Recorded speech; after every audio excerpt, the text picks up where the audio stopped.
Hello mga ka-Altox! Ang atong guest karon isa ka solo backpacker enthusiast at syempre content creator. Maaring hindi nyo kilala ang kanyang pangalan, pero mas kilala nyo siya sa It's Story Time!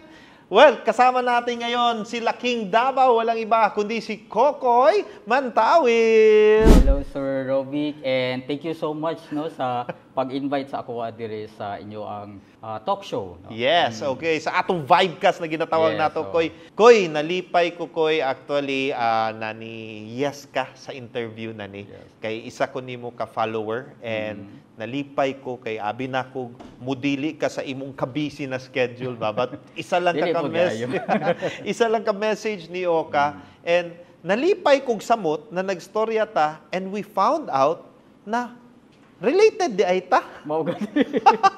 Kay Babaw ang akong middle name, Babaw po ang imong middle name. Yes, Ah. babaw. Pero dili nato na storyaan, ang storyaan nato ang imong Laking Davao. Yes. Koy, asa nagsugod ang Laking Davao? Laking Davao, nag-start siya way back 2015. Yung daga solo backpacking ko. Okay. So travel. Pero ano lang, ang gusto ko kasi yung mga secluded na mga area. Like for example, yung sa Cebu, Iloilo, sa Palawan. So yun kasi talaga yung yung parang interest ko o hobby ko talaga. Dili man ko solo backpacker na klase na murag yung usual gani na murag daga travel. Okay. Murag kog style na ako before, murag some na mga nomad, no? Usually some nomad man good para ma-maximize nila ang ilang travel, i-minimize nila ang other things. Kumbaga mag-less sila sa shirt, dili kayo sila magpalit og mga gamit. The minimalist. Minimalist sila sa other things, do. Okay. Para ma-maximize ang ilahang travel. Okay. Including ang pagkaon. Tumaon ang gi-adapt nimo initially. Okay. So yato kong Iloilo ako ang dinner siopaw lang. Okay. Mani or something. Para pagka next day maka-travel ko Gimaras, yan. So mao na ako ang principle before. Unsang reason naga-solo backpacking ka? Is it for work or unsa lang gyud nimo? Parang tawag ani relaxation nimo? Actually mura siya reflection lang jud siya. Because tung nag-work mo gud ko sa corporate world, murag dali lang gud ko maado, murag dali ko ma-drain ba. Okay. Politically na sa mga trabaho, yan na. So ang imong love tank na ginatawag nato mahubas. Asa ka na corporate world nagsugod? Ano siya, mga car accessories, no? Company here sa Davao City. Pag medyo dugay-dugay na ka sa work, di ba? Kinahanglan is na kay at least access sa lain pong word para dili kay ka ma-drain sa imong work. So at first maokto ako ang principle nga daga solo backpacking ko. So kung tan-awon nimo asa solo backpacker pagkaman naa ka diri sa foods. Murag black and white siya ba? Murag Okay. Kaya ganito, Hindi tingala mo ko. ma-connect, no? Actually, when you send na ni sikat ka in the social media sa Laking Davao na food vlog, yes. pero di ay kato ang imong pinaka-core. Yes. Okay. So when did the transition happen? Tung pandemic. Oh. Actually, because lockdown Yes. sa balay or something. So naghuna-huna jud ko, murag labo nagjud kaayo ni ang travel. Yes, kay syempre Ang ginabuhat nimo. as in murag dark na jud siya ba? Ang travel. So tung nag-mention sila na ay balita na murag mag-open, pwede na mo gawas. And pwede na mo kaon sa mga restaurant. Dito na ko nakahuna-huna. Why not magbuhat kay kog food vlog? No? So nagbuhat kog platform para sa pagkaon lang yun. Anong nangyari is, nag-question ako sa sarili ko, how to start? Yan man gud ang pinakalisod. Sa man pagsugod Sa pagsugod. na ako yung mga doubts actually. Tama ba na sugdan ko ni? Kinahanglan ba jud na sugdan ko ni? Yan ba? So may na lang jud gi-open sa Ginoo na something murag miracle jud siya. Okay. Kay samtang daga naghigda, scroll ko, naay isa ka restaurant sa Turil, Mhm. di viral. Okay. Oo. Pero tingala jud ko ni appear siya sa akong feed. So nahitabo ato na giplanuhan na nako. Diri ko moadto Okay. To feature it. to feature it. Unsa ni na restaurant? It's okay. to Okay say. lang Oh, sa Alvaros. sa Alvaros. Oo, So, Ali Grill. okay, sa Anli Grill na Alvaros, to dapit ni Samoa sa Rasay eh. Oh, yes, Di ba? oo, dito So, dapit. sa Alvaros na nag-viral siya, Mm. mao tong gusto nimo atuan kay gusto ka mo photo ato. Yes, oo. So- So, niadto ko dito, then syempre Ali Grill. Ako lang isa ha. Okay. So, ang nahitabo ato, grill. So, kailangan mo ko sa presentation, especially Ali Grill, dagandaghan. Yes. Di ba? Kay pangit po kayo, di ba lang ibutang diya. Gidagan yun ako. Tapos ikaw lang isa. Ang problema ako ra isa. And at that time ako, dili pa mi kailag yun sa Alvaro. So, ato, gi-picture na ako, ingana. Then, pagkaugma, gi-post na ako. Di-viral man. Ni viral. Ni viral Photo yun siya. pa lang ni. So, niputok siya, nibuto, ni-viral, and ana. And the rest is history. Dito na yun nag-start actually. So, tungod atong post nimo na photo, nagitun-an nimo during pandemic, ni viral to, ni open up siya laing opportunity sa imo. Yes, oo. Okay. Then you decided na to level up from photo to Video. video. Okay. Now, in the process of creating video, dili na basta-basta. Kay, di ba, especially in the content creation world, in the social media world, sa kadaghan na nagabuhat dira, you need to really have a niche.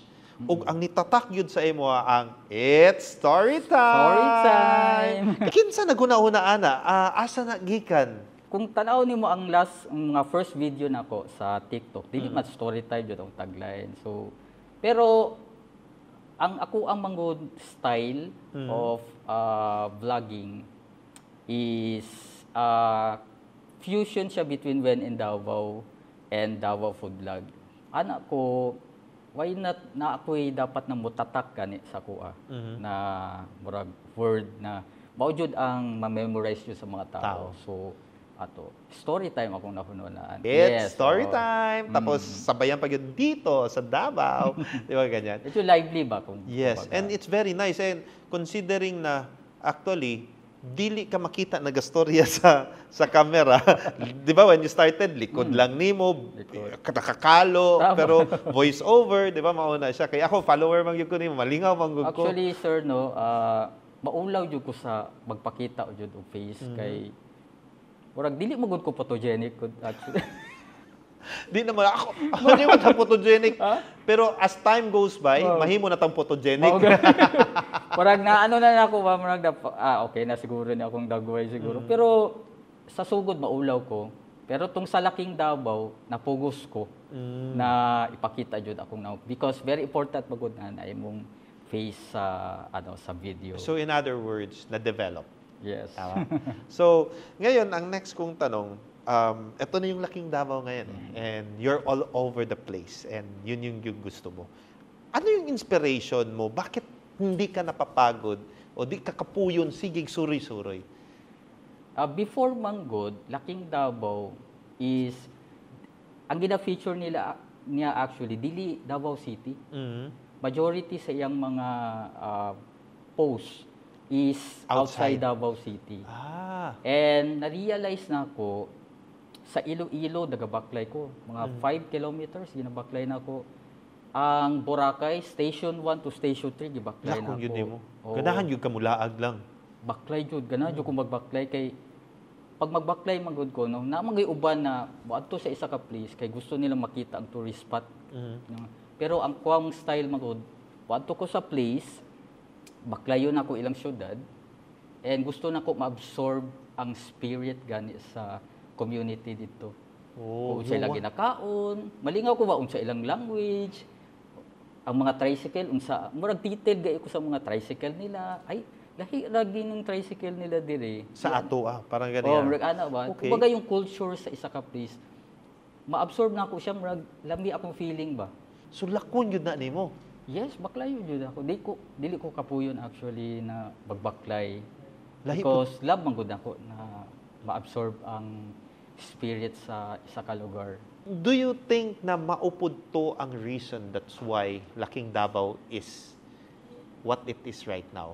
Tungod atong mga gi-absorb nimo sa lahi-lahing lugar. Yes, definitely, sir. Kay tung nag-start ko og vlogging way back 2020 to 2021. Yato ko Boulevard, sir ba? Ay Boulevard no, Obrero. Adto ko kay na ako'y vlog sa Davao Food Vlog, ano ko, picture. Pagawas na ako, sir, supposedly mato ko og Bahada. Pero ang nigawasan na ako Boulevard. Dito ko naka-realize, sir, na kung naka-explore ko sa laing mga lugar, murag ulaw ba na makaano lagi ko, makalaag ko laing place, pero ang Davao di ay murag dili na ako gayo sweeto pa. So, ni-create So ka sa I created when in Davao. Para maano jud ko, kumbaga ma-push jud ko na ma-explore jud ang Davao City. Naklaro na ko siya, Koy, na in everything you do, kinahanglan di ay tutok yun ka. Yes, opo. Kay dili day overnight si Laking Davao. Dili siya overnight actually. Dili siya overnight. Daghan siya mga lessons, daghan siya mga knowledge na gikan from when in Davao and Davao Food Vlog bago si Laking Davao jud as a food vlogger na siya. Okay. If I'm going to ask you, unsa ang mga challenges na giagihan ni Kokoy na masulti nimo na ang reason nganong niabot ka diri?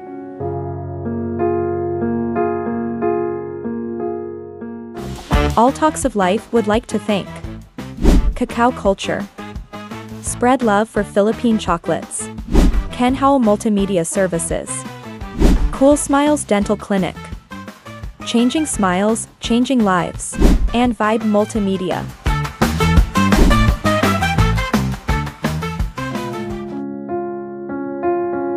If I'm going to ask you, unsa ang mga challenges na giagihan ni Kokoy na masulti nimo na ang reason nganong niabot ka diri? Challenges, actually ang pag-start, mao jud ang challenge because if you are determined na jud na into vlogging, daghan magstorya na ay ayaw na pag-vlogging kay wala man ay future. Oh. Ayaw na pag-vlogging, sayang lang kag oras ana. So, mao tong first no na kailangan ako na ma-overcome. Kay once na ma-absorb to nimo na ano, murag slow ang moving nimo paadto sa imuhang goal or finish line.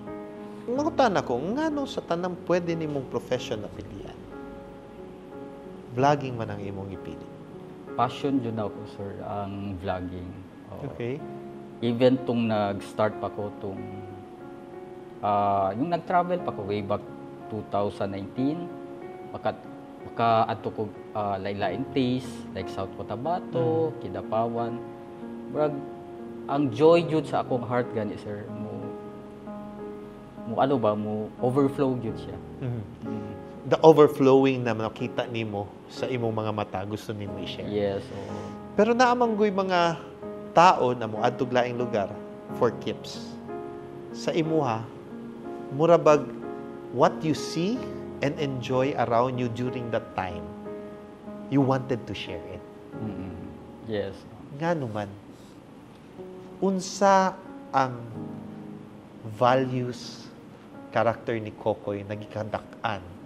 Ngano ingana si Kokoy?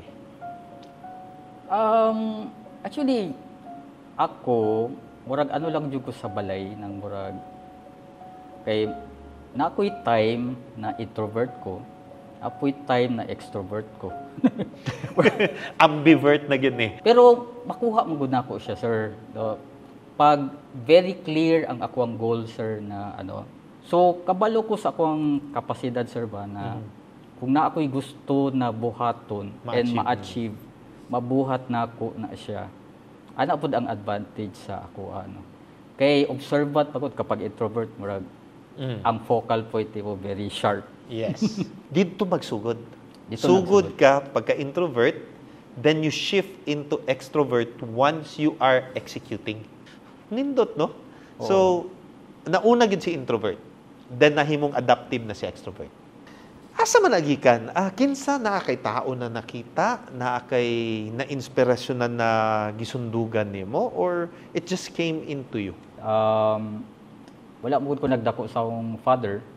Sa mother side lang medyo ko nagdako. So, pag wala mo kay father is murag libog ba? Because of the absence of your father, Yes. nobody naman ni guide sa imuha on Oo. how to go through life Yes, as a man. as a man. As a man. Oo. Pero your mom was there. Yes. Pero ikaw, you need to figure it out on Yes, kaya. how to go to it as a man. Mm-mm. Ang gusto po nako sa mga anak, magdako sila na sila papa. Because very important pangod na ay father gyud. Amo gyud uban na ang father dapat kompleto or something or dapat kaya ra na sa mother na padako ng anak gana or kaya pud sa father na padako ng iyang anak. But actually in my case magud sa personal nako, naglisod ko kay walay mo guide, walay magtudlo kung asa dapat ko moadto. Kung unsaan dapat na akong buhaton and unsang character ang dapat na akong ma-achieve. Kay batong 22 manggod ko nakita na akong father nako no sa Kabakan. Murag at that time nag-shift dayon ang personality. So dagdako na ko ato ha. Oo. 22 years old na mo 22 na ko after jud ako nag-graduate nag-shift dayon akong nakita na ko kung how he behave, kung sa siya the way magstorya, ana gani. Kaman fluent siya sa English. Anak ko na sus unta kung nidako ko sa papa basi fluent ko sa English ana ba. So dapat uta na ko father. But you did great. You did great because you found who you are. Wala lay tuition. Abi bang good na ako di ka makahilak good diri. Koy, sorry Koy, but I'm going to give you your attitude.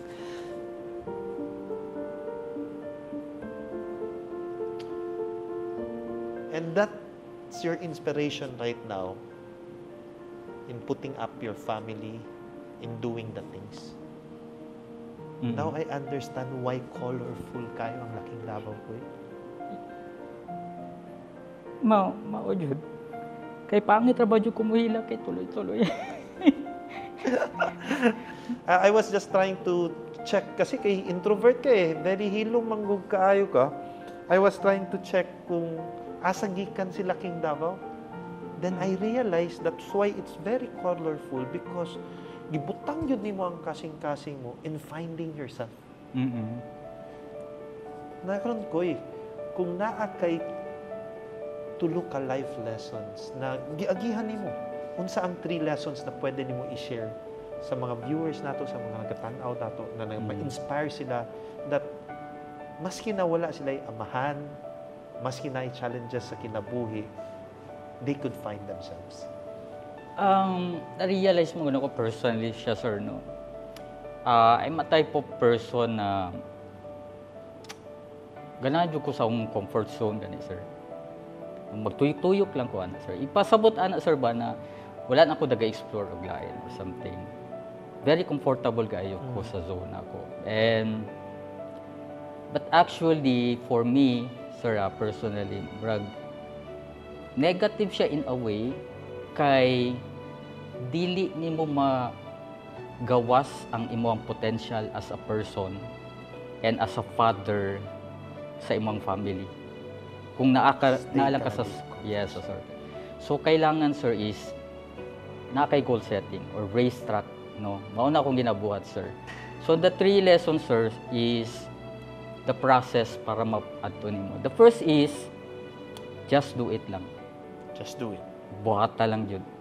Kung na may mga negative, like I said earlier, sir, na ay musulti na ayaw lagi na kay wala na future, ano ganyan.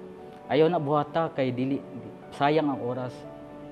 And the second stage, sir, is yung naana ka sa middle. Oh, this is the hard part siya kay kailangan nimo buhaton ang tanan para ma-achieve nimo ang goal. Ang middle magud ang medyo critical, no. So ang lesson ako is kailangan jud is buhaton nimo ang tanang effort, tanan nimong power para makagawas ka sa middle. You need to give your all. You need to give you all, no.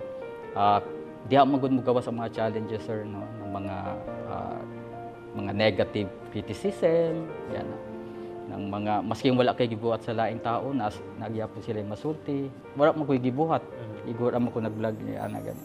And the third lesson is before the finish line, kinahanglan is nang lesson is you have to be humble. No, humbleness jud ang very important yun na siya, sir, kay padulong na kay na ka sa taas. So naamagod ko verse, sir, sa Kawikaan gani, sir, na 22 na if mababa yung loob mo, sir, or sa gani tawag humble ka, If you are humble, tagaan ka og first yaman, buhay at karangalan. So anang tulo kuyaw gaayod gihatag na ni Lord kung sa ang tips, no, or hint para ma-achieve nimo ang goal na diri. So kung humble di ay ko, ma-achieve na ko ni tulo para ma-achieve na ko akong finish line.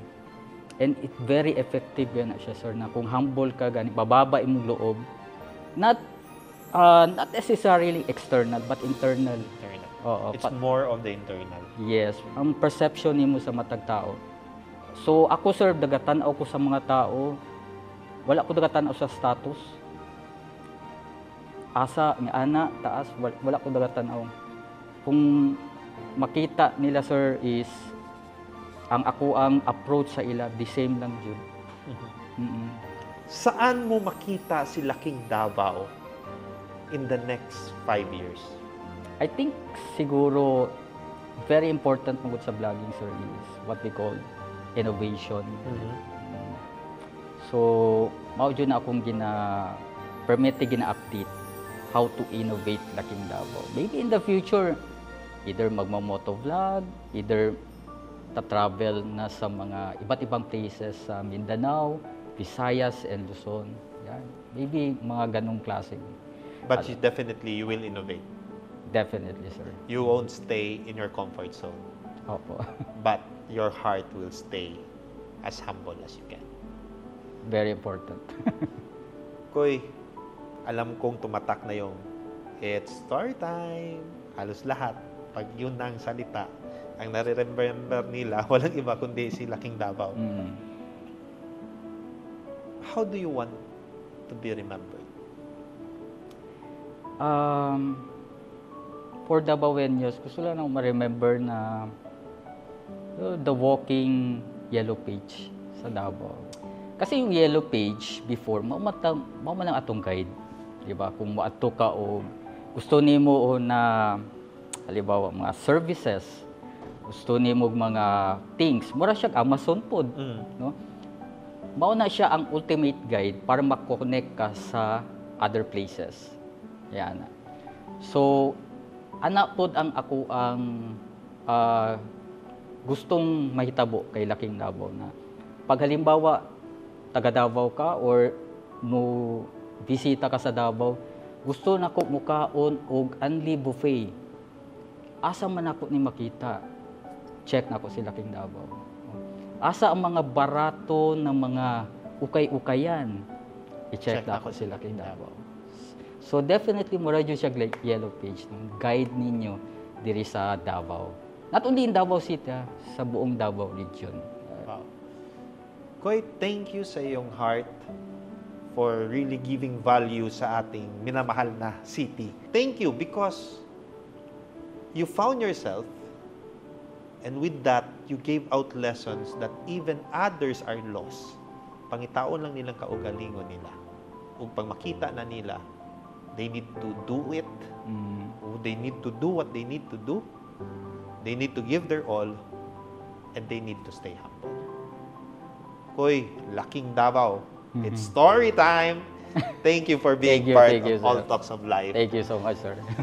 Guys, indeed, lami pa manunta mo storya og taas, but I guess the lessons we've gained from Kokoy, Laking Davao, sulit kaayo. Definitely, it's an awesome life lesson na matun-an ninyo.